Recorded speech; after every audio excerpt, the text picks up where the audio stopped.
मोदींची प्रचाराची जी मोहीम होती माझ्या मते योग्य नव्हती.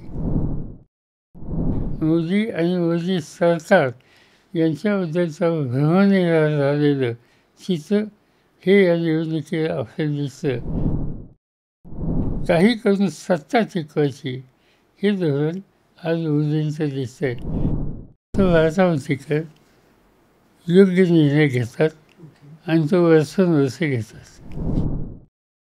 त्यांच्या लाडक्या बहिणीच्या बाबतीत कालच्या निवडणुकीत काय झालं हे सगळ्या राज्यांनी बघितलं. काही लोक दबावाने किंवा आणखी कशाने गेले असतील तर त्याचा वेगळा विचार करावा लागतो, पण सरसकट नाही.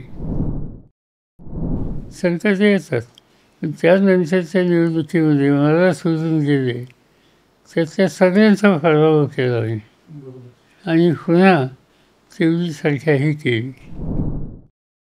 काही कुटुंबातल्या व्यक्तींनी निवडणूक लढवली त्याची अस्वस्थता होती, बाकी काही नाही.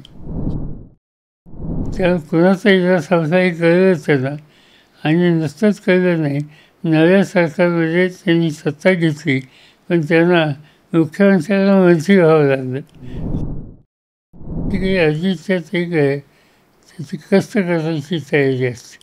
आणि दुसरी गोष्ट अशी की कन्सिस्टन्सी, राजकारणामध्ये कन्सिस्टन्सी पाहिजे.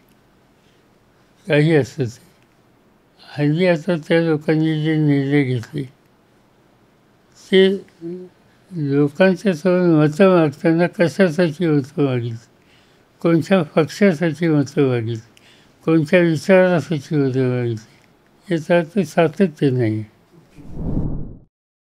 तुम्हाला निवृत्ती महाराज देशमुखांची कीर्तनं आवडतात आणि तुम्ही प्रवासामध्ये येता जाता ऐकता, तर ते खरं आहे का? अजून